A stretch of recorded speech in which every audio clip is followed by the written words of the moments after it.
Buenos días. Vamos a empezar con la segunda parte del repaso de embriología. Y básicamente lo que vamos a ver en este punto va a ser el desarrollo de todos los órganos y sistemas. ¿Se acuerdan que en la clase anterior nos quedamos en que ya se había formado el tubo neural, ya habían pasado todas las primeras 3 semanas, luego vimos un poco del periodo fetal y placenta? Pero en este caso lo que vamos a ver es propiamente el desarrollo de cada uno de estos sistemas. ¿Cómo así y en qué semana se da el inicio del desarrollo, por ejemplo, del corazón, de los riñones, etcétera? Entonces vamos a empezar. Desarrollo del sistema nervioso central. Ya habíamos hablado nosotros que al final de la tercera semana y durante toda la cuarta semana se daba este desarrollo del tubo neural. Y habíamos dicho que habían dos fechas muy importantes, que era uno el día 25 y el día 28, que eran los cierres del tubo del poro, neuroporo anterior y neuroporo posterior. Entonces revisemos un poco cómo se da este desarrollo del tubo neural. Básicamente es una secuencia para que se forme este tubo neural, ¿no? Primero tenemos desde la formación de la línea primitiva y el nodo primitivo. Habíamos dicho que este nodo primitivo era quien nos iba a marcar todo el eje de lo que iba a ser este embrión, y la línea primitiva iba a ir desarrollándose en este eje longitudinal. Luego aparecía la notocorda, y la notocorda era importante porque a partir de esta, la notocorda era importante porque a partir de esta estructura era que se iban a emitir señales para que el ectodermo sufra este plegamiento. Entonces el siguiente es el desarrollo de la placa neural. Esta placa neural básicamente va a ser una condensación, y luego aparecen los pliegues neurales que van a ser producto, o se van a formar producto que se pliega esta placa neural y se forma finalmente un tubo. Entonces esta es la imagen que estamos viendo. Entonces aquí en la estructura en negra es la notocorda. Esta notocorda, acuérdense que emite señales moleculares sobre este ectodermo, que es básicamente el neuroectodermo, para que se pliegue. Al momento de plegarse, aquí se está formando una placa neural, ahora es un surco neural, y estas estructuras que están aquí hacia los dos extremos van a ser los pliegues neurales.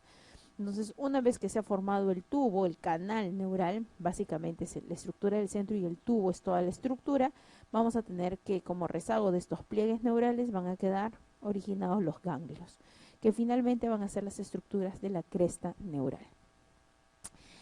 Esto es importantísimo que recordemos, ¿no? Que les había mencionado cómo se cierra este tubo neural en zippering, en forma de cierre. Y va desde este punto, donde es el punto de las 4 somitas a ambos lados, es como que si le dan una puntada, ahí cierra. Y luego va a ir cerrándose desde este punto hacia la zona craneal y de este punto hasta la zona caudal. Entonces vamos a ver que progresa en ambos sentidos. Y antes del cierre completo aparecen dos aberturas. Va a aparecer una abertura aquí que es el neuroporo anterior, craneal o rostral, y aquí el neuroporo caudal, distal o posterior. Vamos a ver aquí también. Es importante que recordemos, si bien hemos hablado de la neurulación, que es el proceso por el cual se forma el tubo neural, hablemos que existe también una neurulación secundaria. ¿Cómo así se da esta neurulación secundaria? Es aquella donde se va a formar el tubo neural, pero solamente en la región sacra y coccigia. Cuando hablamos de neurulación primaria es de todo el tubo neural, básicamente toda la parte superior. En cambio, esta última, sacra coccigia, se le llama neurulación secundaria. Obviamente va a sufrir un proceso de epitelización interno y no hay formación de pliegues neurales o de cierre. Entonces miren, aquí está, se condensan las células, este es el precursor notocordal y el tubo neural secundario. Esta imagen también es muy representativa porque yo les había dicho en la clase anterior que el tubo neural iba a dar el desarrollo a través del ectodermo de las estructuras cerebrales, básicamente las vesículas encefálicas. Acuérdense que antes que nosotros tengamos el desarrollo, lo que va a ser el mesencéfalo y demás estructuras, todo fue formado principalmente con vesículas encefálicas primarias. ¿Cuáles son? Son 3. El prosencéfalo, el mesencéfalo y el rombencéfalo. Estas 3 estructuras son las vesículas encefálicas primarias. Estas se van a diferenciar. El prosencéfalo se va a diferenciar en telencéfalo y en diencéfalo. telencéfalo y diencéfalo.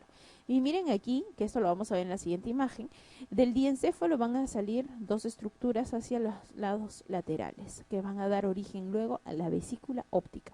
Esto es pregunta de examen, lo he visto, lo han preguntado varias veces, de dónde se origina la vesícula óptica, y les colocan telencéfalo, mesencéfalo, diencéfalo, y es diencéfalo. Y miren, esta imagen es para que ustedes se acuerden.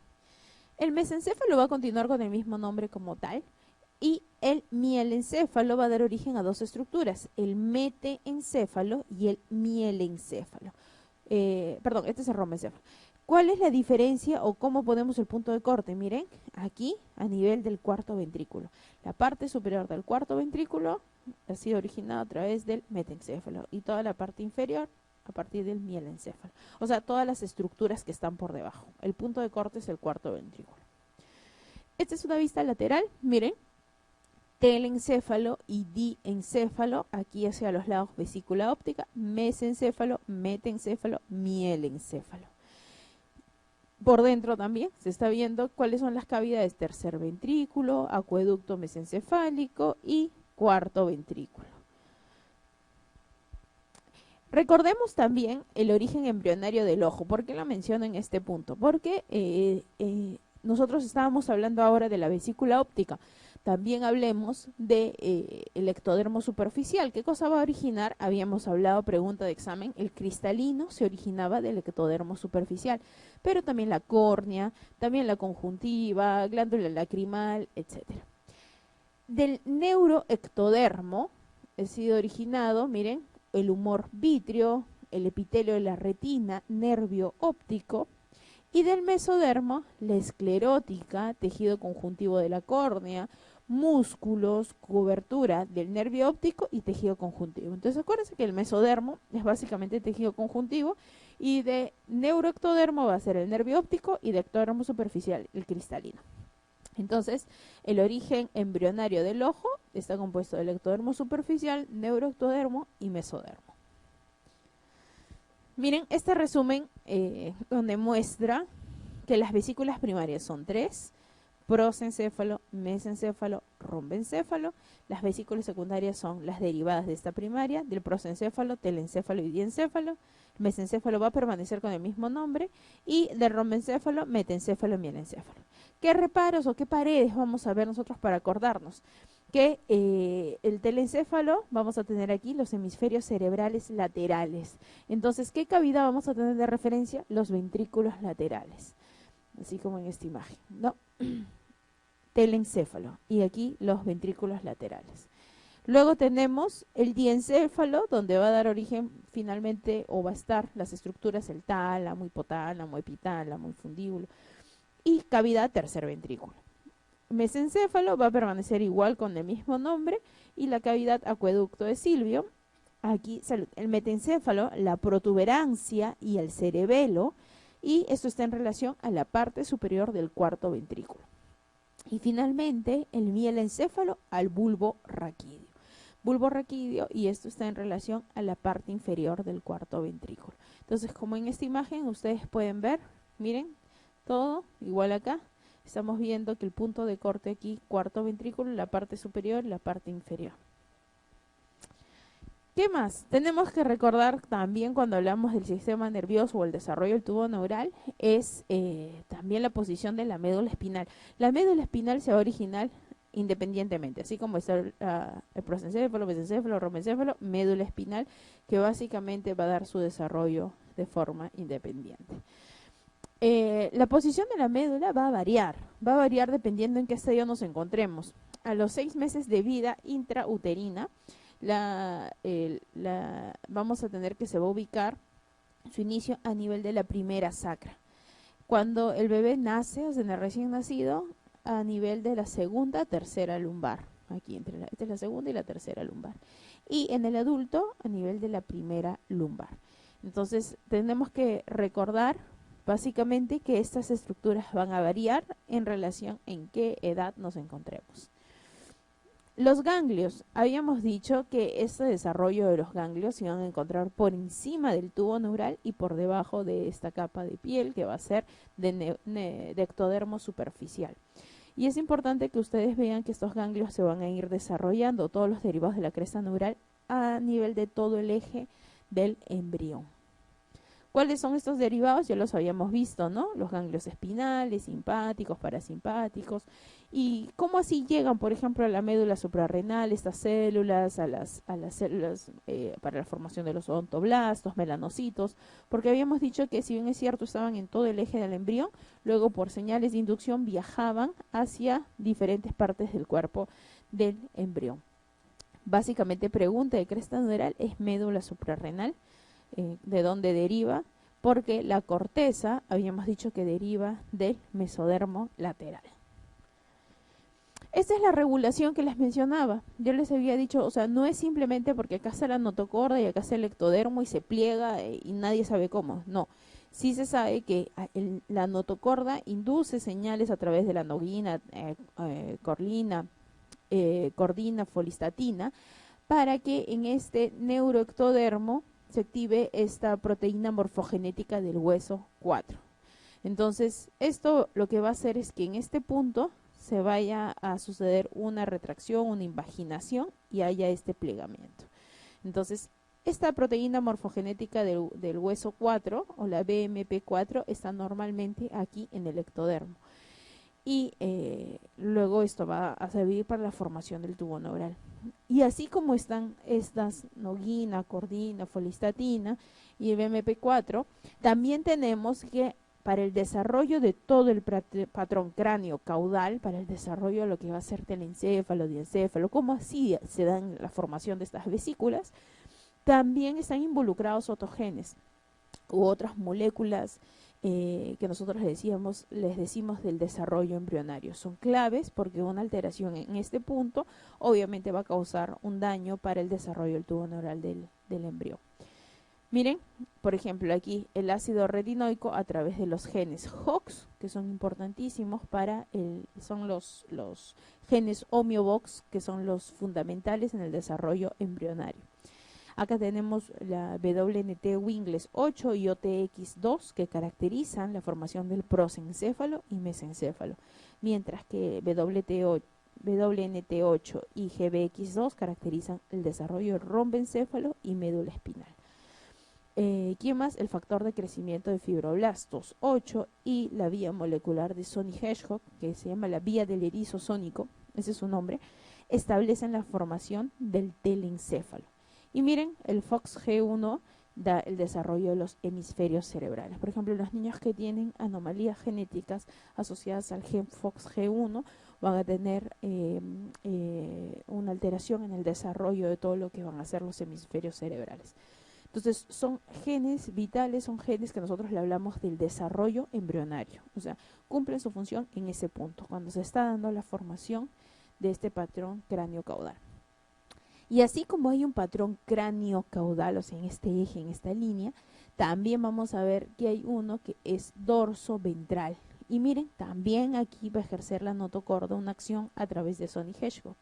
Sabemos que hay estimulación por Sony Hedgehog, pero también hay inhibiciones de algunos genes. PAX, por ejemplo, PAX3, PAX7, está involucrado en, por ejemplo, en el desarrollo del ojo, también en los riñones, además de su formación de este patrón del eje o del patrón dorso-ventral. Entonces, miren cómo se va formando. Ya habíamos hablado cráneo-caudal, ahora estamos hablando dorso-ventral. Entonces, miren en la formación de este eje del tubo neural en este punto. Y en cada uno hay diferentes, acá lo han señalado con colores para que vean cuáles son los genes que están relacionados en cada segmento de ese desarrollo del tubo neural. Ahora, ¿por qué hemos hablado cuán importante es? Si bien es cierto, estamos repasando de que los genes están involucrados, vías moleculares, sabemos que el desarrollo del tubo neural es importante, empieza al final de la tercera semana, dura toda la cuarta semana, etcétera. Pero ¿por qué realizamos esto? Porque es importante en la práctica clínica con los defectos del tubo neural. Nosotros sabemos que 0.5 a 2 de cada 1000 gestaciones van a tener un nacimiento que presentan estos recién nacidos un defecto del tubo neural. Algunas regiones pueden alcanzar en 10 en 1000. ¿Qué es lo que principalmente puede suceder? Puede suceder falla en el cierre de la región craneal, que es lo que hemos visto en las imágenes anteriores, en la clase pasada, como anencefalia. ¿Qué pasó aquí? Hubo una falla en el cierre del neuroporo anterior, que tenía que cerrarse en el día 25 y no se cierra. Y la otra, por ejemplo, en la región espinal pueden haber diferentes tipos de defectos del tubo neural abiertos, ¿no? Las espinas bífidas, mielomeningocele, hasta las espinas bífidas ocultas con mechón de pelos.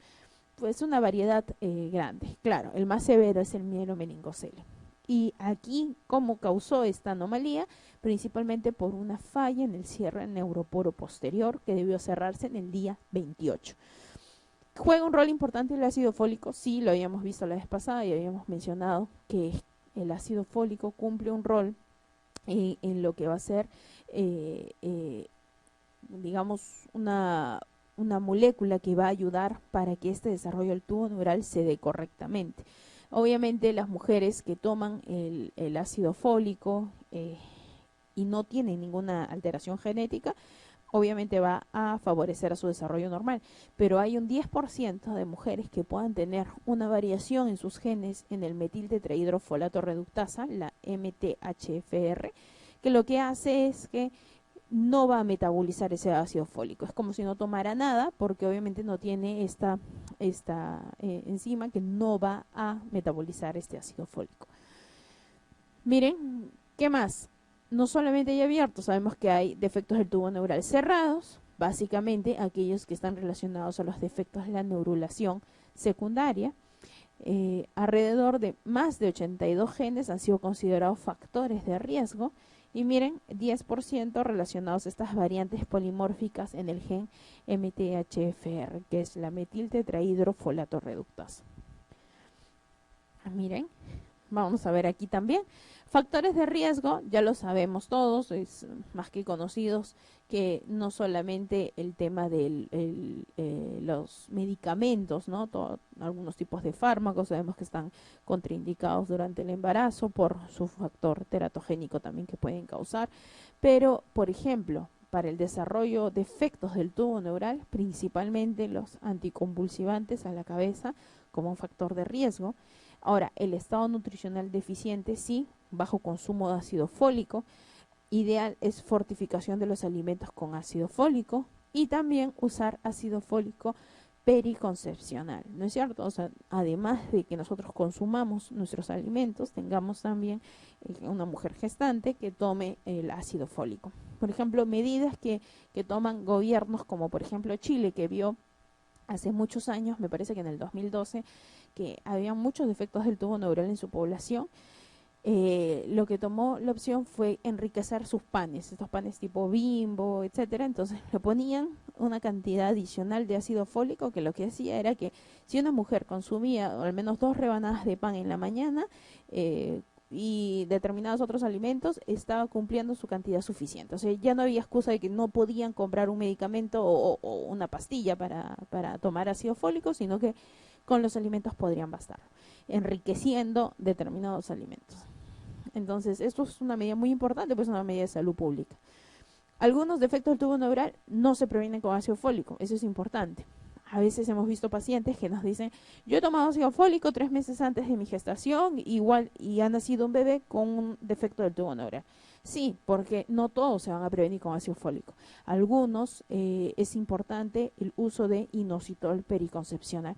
Es raro, es poco frecuente, pero sabemos que el rol que juega muy importante el ácido fólico es el principal, pero cuando vemos que a pesar de que esta paciente o esta embarazada toma ácido fólico, no tiene ninguna mutación, etcétera, probablemente se deba a que debió requerir inositol periconcepcional.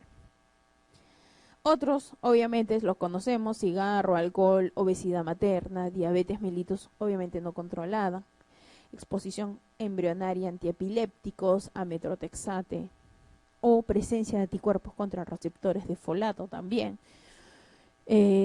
Importante aquí, miren, ácido fólico y vitamina B12, que está relacionado básicamente con la síntesis y reparación de los nucleótidos y que son intermediarios en la metilación de la homocisteína. Entonces, hay que tener en cuenta principalmente estos factores de riesgo como, además de la falta de uso de ácido fólico, como desencadenante de efectos del tubo neural. Obviamente pueden ser varios tipos, ¿no? La anencefalia, el 95% está incluido en estos tres grupos. El encéfalo-cele, que aquí principalmente lo que está protruyendo es masa encefálica, lamentablemente. En la minoría de casos lo que protruye únicamente van a ser meninges, pero lamentablemente lo que protruye acá son masa encefálica. Y mielomeningocele y con todas sus variaciones. Veamos entonces aquí, espina bífida, ¿qué es lo que sucede? ¿Cómo si nosotros definimos una espina bífida? Básicamente porque hay falta de fusión de estos arcos de una o más vértebras. Y obviamente aquí el tubo neural va a estar expuesto. La frecuencia 1 en 800. ¿Y cuál es la región más frecuente? Es esta, la lumbosacra. ¿Se puede asociar hidrocefalia? Sí, en el 90% de los casos. Entonces, bueno, actualmente ya con las cirugías fetales que realizan, identificando oportunamente, puede ser reparado, ¿no? Pero obviamente, si eso lo sumamos a que una mujer no pasa unos controles ecográficos, controles prenatales adecuados, probablemente no identifiquen que el bebé tenga una espina bífida y obviamente el parto, cuando se dé el parto, las complicaciones van a ser mucho más severas en aquellos que no se esperaba que el bebé iba a tener una espina bífida, ¿no? Miren, esta imagen es muy ilustrativa porque aquí les menciono espina bífida, por ejemplo, oculta. Igual hay falta de fusión, porque esa es la definición. Hay falta de fusión, pero miren, igual está todo íntegro, las meninges, lo que va a ser el tubo neural. Pero lo que aparece aquí es un mechón de pelos. Aquí en el meningocele lo que está protruyendo obviamente va a ser todo lo que es las capas, ¿no? Las capas meningias, pero principalmente aquí aracnoides, este es el espacio subaracnoideo, pero aquí está la médula intacta y todavía dentro. ¿Qué pasa aquí? En meningocele o meningomielocele ha protruido todo, tanto médula como meninges. Otro es la raquisquisis, que miren aquí no hay ni formación, o sea, lo que se estaba formando el tubo neural ha quedado como un pliegue y obviamente esto es algo severo, es en todo el eje del embrión y luego feto.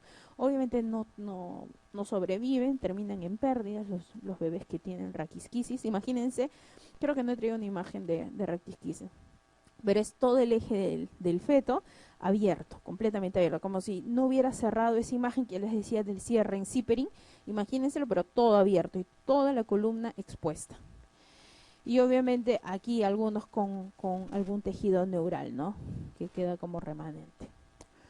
La anencefalia, nosotros ya sabemos muy bien si el desarrollo del cerebro, aquí es en un infante normal, aquí en la anencefalia lo que no va a haber es esto, no va a haber no va a haber ni huesos craneanos, tampoco va a haber masa encefálica, no hay hemisferios ni corteza, pero sí vamos a tener aquí básicamente que se mantiene la respiración y la función vasomotora por el tallo. Va a estar cubierta por una membrana de tejido angiomatoso, un estroma, masa mesenquimatosa, ectodérmica, y no van a haber funciones superiores cerebrales, ¿no? Luego obviamente no va a haber corteza, no va a haber hemisferios cerebrales y se mantiene lo demás por lo que es el tallo. El encéfalocele, miren, usualmente estos recién nacidos lo que presentan es una tumoración muy grande a nivel del encéfalo y lo que está protruyendo, miren, la mayoría de casos es masa encefálica, en el 90%. Entonces, usualmente la mayoría de casos también se da en este punto, a nivel occipital, la línea media. Algunos pueden ser aquí en la zona frontal, parietal o algunos en la parte anterior, que estos obviamente van a tener un mayor compromiso, ¿no? O sea, mayor compromiso para a nivel de una reparación. Obviamente el daño va a estar causado acá igualmente cuando protruye toda la masa encefálica, entenderán que esto es poco probable que estos bebés sobrevivan. Pero pueden haber aquí, miren, nasofrontales, nasoetmoidales, nasoorbitales. ¿Cómo hablamos nosotros de la prevención de los defectos del tubo neural desde el punto de vista del consumo de ácido fólico? La primera es de que sea una prevención primaria, ¿no? Primaria significa que es la primera gestación, no estamos sabiendo, o primero, según cualquiera, pero no ha habido un antecedente de defecto del tubo neural. Y es tomar estos 400 microgramos por día. Y la secundaria es si existe antecedente. Si existe un antecedente, hay que determinar, obviamente, primero la causa, que si es que esta paciente tomó o no tomó previamente ácido fólico, si es que existen mutaciones de la metiltetrahidrofolato, etcétera. Si todo esto es negativo, entonces quiere decir que probablemente puede ser un tema en la absorción del ácido fólico, necesite mayor cantidad de dosis. Algunos dicen 8 veces más de dosis, otros dicen 10 veces más de dosis del ácido fólico. Miren, y aquí, ¿qué alimentos contienen ácido fólico en microgramos? Miren, 100 gramos de hígado de pollo contiene 738 microgramos, ¿no? Hígado de res, perejil, yema de huevo, lechuga, espinaca, etcétera. Todos los alimentos que tienen ácido fólico en tantas cantidades por 100 gramos. Entonces, vayamos a algunas preguntas, ya que hemos terminado al menos con la parte del desarrollo de lo que es el tubo neural y básicamente vesículas encefálicas. Dice, algunas estructuras embriológicas del órgano de la visión tienen origen en ectodermo superficial y neuroectodermo, solo ectodermo, ectodermo endodermo, ectodermo mesodermo o solo mesodermo.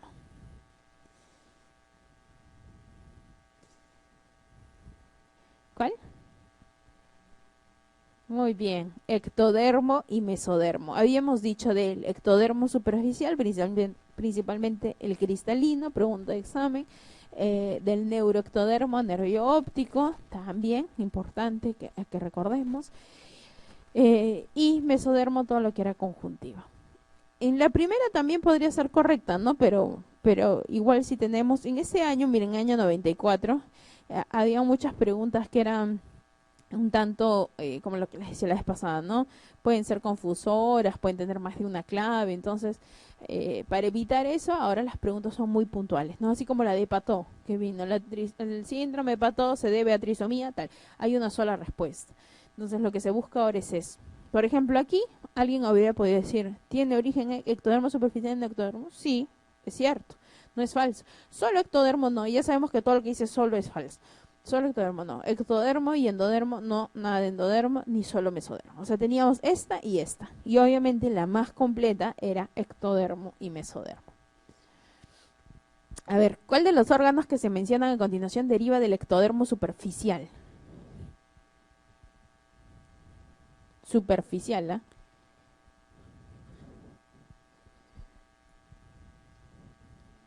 ¿Qué dicen? ¿Mm? Cristalino, ¿no es cierto? Médula suprarrenal, ¿de dónde deriva? De la cresta neural. Neurohipófisis, neuroectodermo. Gónadas, ¿se acuerdan lo que dijimos? Todo lo que era génito urinario y gónadas, epitelio era ¿de dónde? Mesodermo intermedio, epitelio de la vejiga. ¿Se acuerdan quién originaba la vejiga? Que incluso hablábamos de la lantoides. En amarillito. ¿Endodermo o mesodermo? Endodermo, ajá. Entonces acuérdense, derivados del ectodermo superficial, todos estos, pelo, uñas, boca, córnea, glándulas de piel, glándulas de la piel, glándulas mamarias, cristalino. Pregunta siempre de examen es cristalino, no, nunca preguntan más. A ver, miren este. En una gestante, dice, de 35 semanas, el estudio ecográfico revela feto anencefálico. ¿En qué semana del desarrollo se originó la anomalía?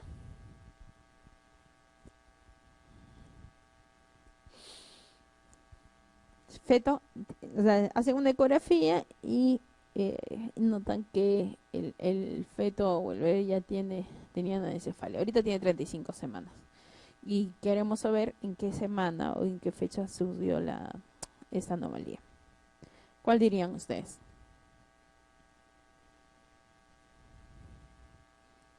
¿Están entre cuáles? Entre tercera y cuarta, ya. Entre tercera y cuarta. Al menos no están en segunda, quinta, sexta. Tercera y cuarta, porque sabemos que al final de la tercera empieza el desarrollo del tubo neural y al final habíamos dicho que terminaba cerrándose. Pero, ¿cuándo se cerraba el neuroporo anterior que iba a dar origen? ¿Día? ¿Y esa qué semana es? Cuarta semana, ¿no es cierto? Acuérdense, todos estos defectos van a ser, básicamente tómenlo, se los digo porque al final de la tercera se da la neurulación, pero es final de la tercera, pero todo el proceso de la neurulación se da durante la cuarta, y día 25 y día 28 se deben cerrar los neuroporos. Entonces, básicamente todos los defectos del tubo neural es cuarta semana.